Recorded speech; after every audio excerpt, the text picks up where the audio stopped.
علی بھائی اگلا سوال ہے 13 اور 14 فروری 2020 کو مسلم دنیا کے ہیرو اور ترکی کے صدر رجب طیب اردغان حفظہ اللہ تعالی حفظہ اللہ تعالی 2 روزہ دورے پر پاکستان آئے اور پاکستان کی پارلیمنٹ کے مشترکہ سیشن سے بڑا جاندار خطاب بھی کیا. اس حوالے سے آپ کی کیا رائے ہے؟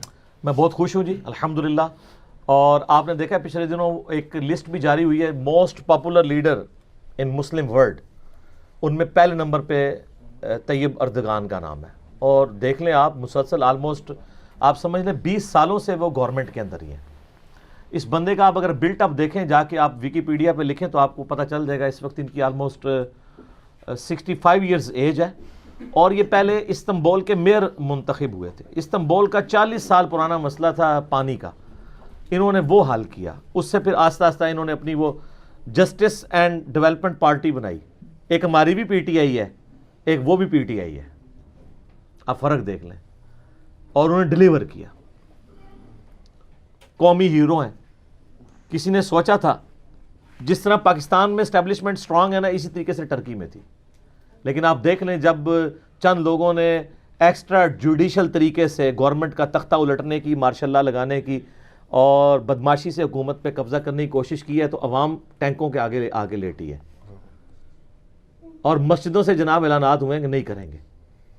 تو سر یہ پھر لیڈر اپنا آپ بنواتا ہے نا. یہاں سارے لوگ اردغان بننے کی کوشش کرتے ہیں، پہلے آپ اپنے کرتوت تو دیکھیں. ہمارے لیڈرز کے اس طرح کرتوت ہیں کہ لوگ ان کے لیے سڑکوں پہ نکلیں گے؟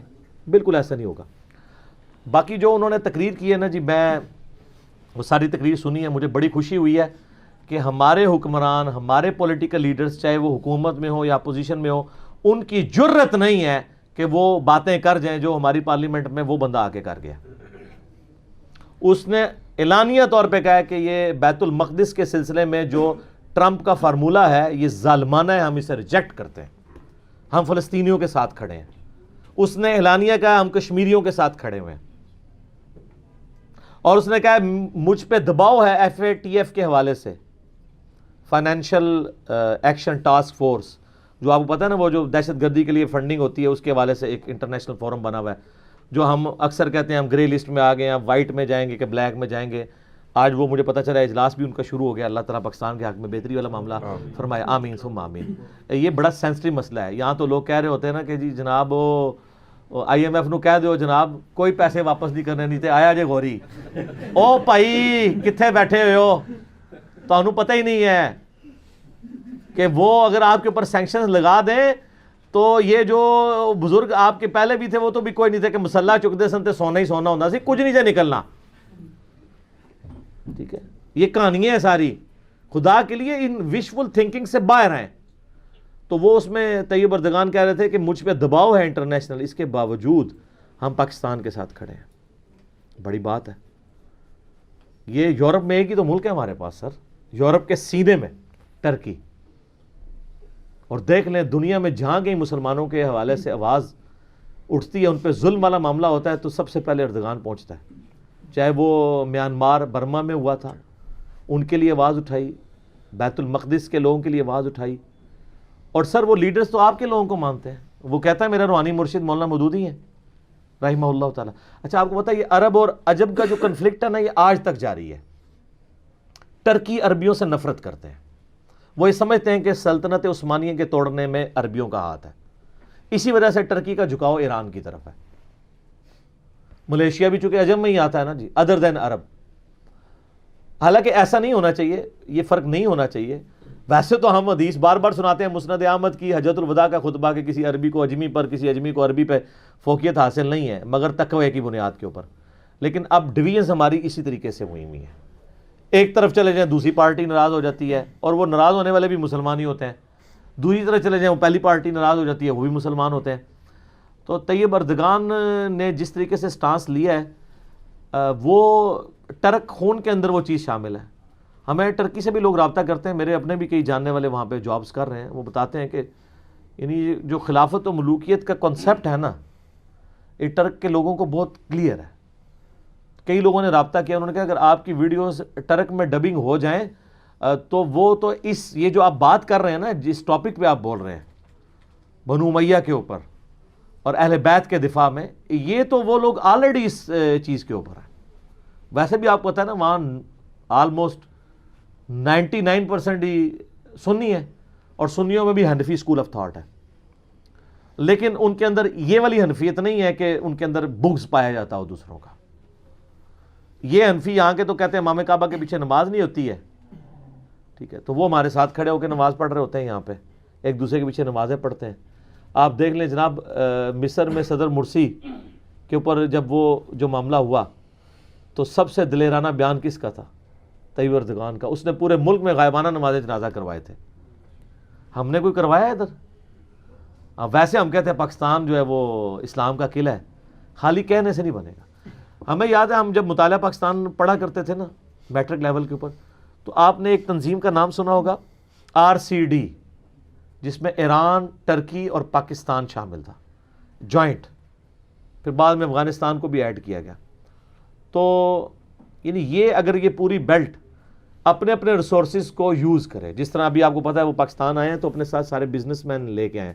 پہلی دفعہ ہوا ہے کہ کسی حکمران نے پاکستان میں آ کے اپنے ساتھ بزنس مین ساتھ لے کے آئے کہ یہاں پہ ہم ان کے ساتھ معاہدے کریں. ابھی تک تو ہم یہ کہتے تھے ہمیں جو ہے وہ چندہ ہی مل جائے. چندے تو وقتی طور پہ ہوتے ہیں، کھا کے ختم کر دیں گے، پھر اتارنے بھی ہوں گے. اصل میں یہ آپ کے ساتھ ہیلپ کرنے والا معاملہ ہے کہ آپ کے ملک میں کاروبار آئے. پاکستان کے پاس ڈیفنس کی صلاحیت ہے، ان کے پاس ٹیکنالوجی موجود ہے، ایران کے پاس تیل موجود ہے، افغانستان کے پاس معدنیات موجود ہیں، سعودیہ کے پاس تیل موجود ہے. تو یہ سب ملک اگر اکٹھے ہوں اور معاملات سیدھے آگے لے کے چلیں تو بڑی اچھی بات ہے. تو ہم تو پازیٹیولی دیکھتے ہیں جی. میں تو بہت خوش ہوں. طیب اردگان اس وقت مسلمانوں کے لیے امید کی کرن ہے، اس میں کوئی شک نہیں ہے. اور میرا خیال ہے یہ ایسا پاپولر لیڈر ہے جو تمام مکاتب فکر میں لوگ کہتے ہیں دلیر ہے. سارے لوگ اون کر رہے ہیں اور واقعی وہ دلیری سے بات بھی کرتے ہیں. باقی آپ دیکھ لیں اسلام کا نالج، آپ ذرا ان کی تلاوت دیکھ لیں تو آپ پہچان نہیں سکتے کہ عبدالباسط عبدالصمد تلاوت کر رہا ہے یا یہ طیب اردگان کر رہا ہے. ٹھیک ہے جی. اور پاپولر لیڈر بھی ہیں اور بالکل نڈر آدمی ہے. ریلیجن کی کہیں پہ بھی بات آتی ہے وہ دیکھتے ہی نہیں ہے جناب. باقی ٹرکی کے اندر کئی ایک چیزیں انتہائی غیر اسلامی ہیں جو آپ تصور بھی نہیں کر سکتے، لیکن وقت کے ساتھ ٹھیک ہوں گی. ڈاکٹر فرد ہاشمی کے ہسبینڈ ہیں نا ڈاکٹر زبیر ادریس جو ہیں، تو میری ان کے ساتھ ملاقات ہوئی آج سے تقریباً 5-6 سال پہلے. تو وہ تازہ تازہ ٹرکی کا دورہ کر کے آئے تھے. الہدا انٹرنیشنل کا ہیڈ آفس ہے H11 میں، ساتھ ہی میرا آفس ہے قریب ہی. تو میں جمعے کی نماز وہیں پڑھتا تھا، کبھی کبھار شام میں مغرب کی نماز پڑھ لی. ایک دفعہ مغرب کی نماز کے لیے گیا، امامت کے لیے انہوں نے آگے کر دیا، ان کی شفقت. تو مجھے کہنے لگے میں ٹرکی میں گیا ہوں تو بڑی حیران کن چیز نظر آئی کہ ہر اسکول اور کالج کے باہر نا کمال اتاترک کے مجسمے لگے ہوئے ہیں. حالانکہ تو بت پرستی ہے، اسلام میں تو مجسمہ نبی علیہ السلام کا نہیں ہے تو اور کس کا ہو سکتا تھا؟ حالانکہ صحابہ بنوا سکتے تھے، تصویر بھی بنوا سکتے تھے. یہی تصویر تو حرام ہے جس کی عزت کی جائے. اچھا تو ظاہر نبی علیہ السلام کی تصویر بغیر عزت کے تو ہو نہیں سکتی تھی، بت پرستی کا رستہ کھلنا تھا. میری آپ کی تو بغیر عزت کی بھی ہو سکتی ہے، لیکن ان کا معاملہ تو ایسا تھا. کہتے ہیں ہم گئے تو ہم بڑے مایوس ہوئے کہ یار بڑا نام سنا تھا، لیکن کہتے ہیں جب ہم اسکول کے اندر انٹر ہوئے، ہم نے نصاب دیکھا، ہم نے اندر ایتھکس دیکھی تو لگا کہ اسلام ہے ہی ادھر ہے. کیونکہ وہ اپنے اسکولنگ سسٹم الہدا کو یعنی اس کے لیے گائیڈ لائنس چاہتے تھے. تو ٹرکی کے اسکولوں میں وہ کہتے ہیں میں نے یہ دیکھا. تو کہتے ہیں جب فارغ ہوئے تو ہمیں ٹیچر کہنے لگے کہ بس یہ مجسمہ ہی آپ کو نظر آ رہا ہے، اس کی آڑ میں سارا اسلام ہی یہاں سکھایا جا رہا ہے. اگر یہ ہم ہٹا دیتے ہیں تو جو یہاں پہ سیکولر لوگ بھی بہت زیادہ ہیں، ایون ایتھیسٹ بہت زیادہ ہیں. تو یہ پھر آپ کو پتہ ہے اردگان کے خلاف بھی کتنا پراپوگنڈا ہو رہا ہوتا ہے. تو وہ کہتا ہے کہ یہ اگر ہم نے ہٹا دیا نا تو یہ تو پھر اس کو وہ ایک توہین لیڈر مانیں گے. ظاہر ہے کہ وہ جس طرح ہمارے لیے محمد علی جناح ہے ان کے لیے کمال اتاترک ہے. اگرچہ وہ ایک کریکٹر لیس بندہ تھا، لیکن یہ اس کی خوبی تھی کہ ٹرکی کو ملیا میٹ کر دینا تھا یورپ نے، اس نے ٹرکی کو ایز اے ملک کم از کم بچا لیا. تو آج دیکھیں نا ہمیں برکات نظر آ رہی ہیں. آپ پتہ ہے ٹرکی کا جھنڈا ریڈ کلر کا ہے، پورا ریڈ ہے. کیوں؟ کہ خون و خون ہو کے انہوں نے یہ ملک حاصل کیا. کیونکہ سلطنت عثمانیہ جب ٹوٹی تھی تو ٹرکی اس کا سینٹرل پوائنٹ تھا، دارالخلافہ استنبول تھا. قسطنطینیہ جو سینکڑوں سال تک رومن امپائر کا دارالخلافہ رہا ہے، مسلمانوں نے ان سے چھین کے اس کا نام ہی استنبول، اسلام کا گڑھ، یا اردو میں اسلام آباد رکھ دیا ہے. تو ان کو تو ابھی تک نہیں وہ غصہ جا رہا. تو انہوں نے کہا تھا ہم ان کی اینٹ سے اینٹ بجا دیں گے, ان کا نام و نشان دنیا سے مٹا دیں گے. تو اس وقت کچھ میئر اس نے لیے ایسے میئرز کے جس کی وجہ سے فی الحال یعنی حکمت کے طور پر ٹرکی کی ایز اے نیشن اس کو بچا لیا جائے.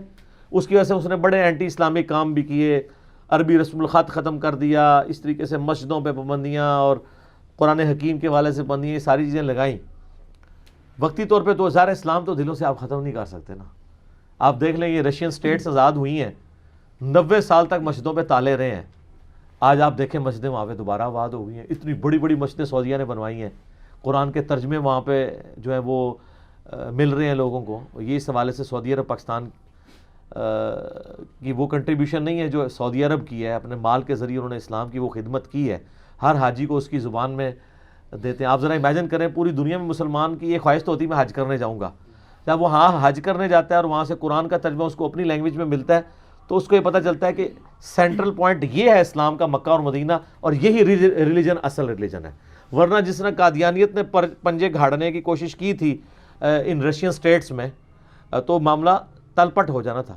لیکن اس وقت ان سٹیٹس کے اندر جو مفتی اعظم ہیں زیادہ تر تو وہ عرب سے گئے ہوئے ہیں, مدینہ یونیورسٹی کے یا ام القرا یونیورسٹی کے, اور وہ ان کو سپورٹ کرتے ہیں, ان کو فائنینشیل سپورٹ کرتے ہیں. یہ بہت بڑی نعمت ہے, اس لحاظ سے میں سعودی عرب کی تعریف کرتا ہوں. باقی وہاں پہ جو فریڈم آف ایکسپریشن کے اوپر پابندی ہے وہ ہم ظاہر اختلاف رائے کرتے ہیں. تو ٹرکی بھی بہت بڑی نعمت ہے اس وقت مسلمانوں کے لیے, اور آپ کو پتہ ہے یہ عنقریب پابندی بھی اٹھنے والی ہے انشاءاللہ تعالیٰ ٹرکی سے. وہ جو 100 سال والی پابندی تھی نا, اور اسی کی وجہ سے یہ بڑے ان کے پیٹ میں مروڑ ہیں, اور یہ چاہتے اسی لیے انہوں نے کو کروانے کی بھی کوشش اس وقت کی تھی کہ دوبارہ سے ان کو دھکیل دیا جائے.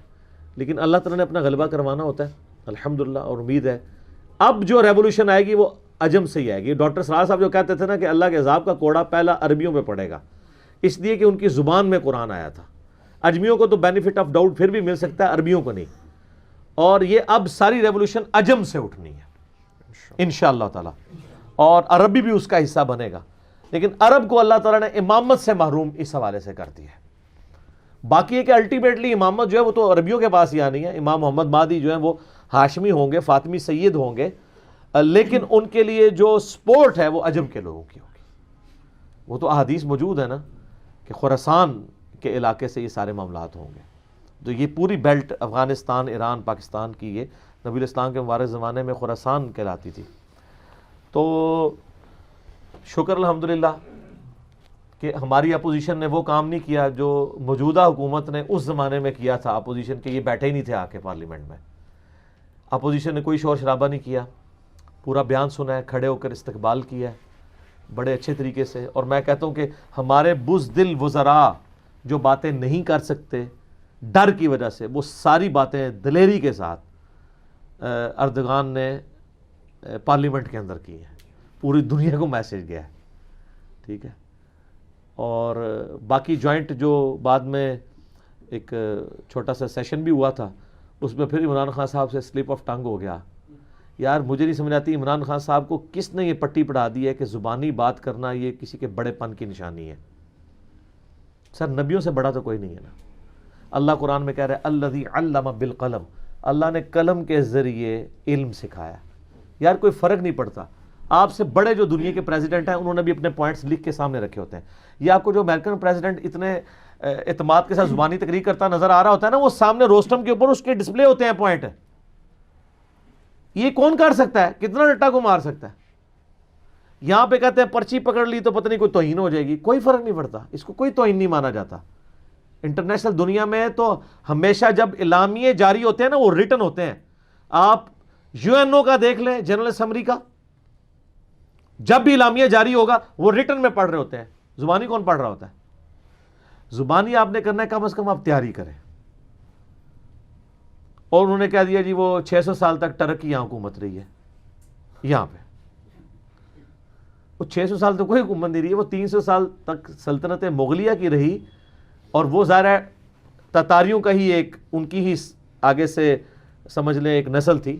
ہم خود مغل ہیں, مرزا یا مغل خاندان جو ہے یہ ٹرک سے ہی ہیں. کعبے کو مل گئے پاسما صنم خانے سے. یہ یعنی آگے ان چنگیز خان, ہلاکو خان کی اولاد ہیں جو بعد میں مسلمان ہوئے اور ٹرکی میں بھی ان کی حکومت تھی, یہاں پہ بھی حکومت تھی, مغلیہ خاندان بھی, سب لوگ تھے, لیکن وہ 600 سال کے لیے نہیں تھے.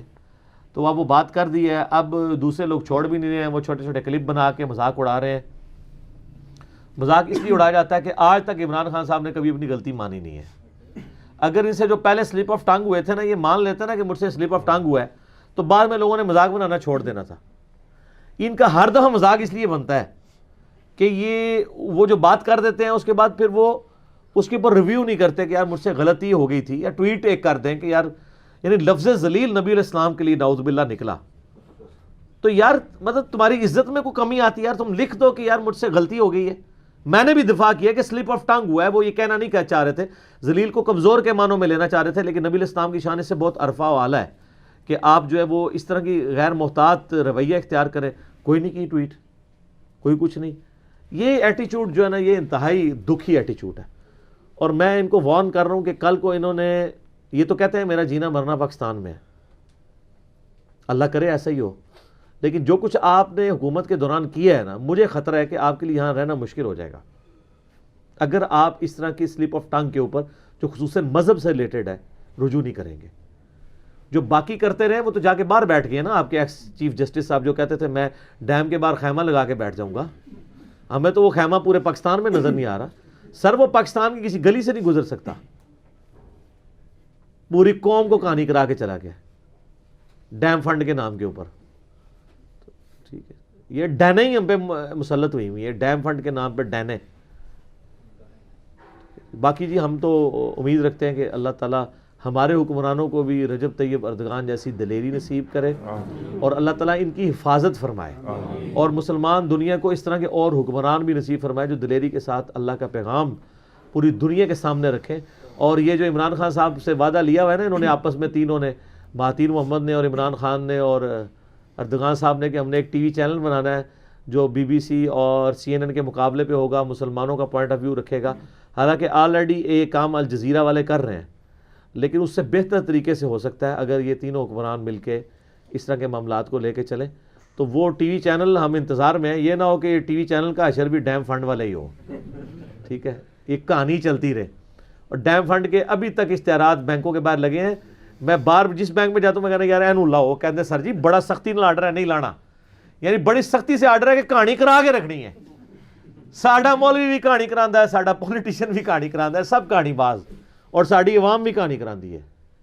عوام بھی کہانی باز ہے, عوام بھی ہر جگہ پہ جدھر جس کا دا لگتا ہے وہ کرتا ہے. اللہ تعالیٰ ہماری اصلاح فرمائے, آمین ثم آمین.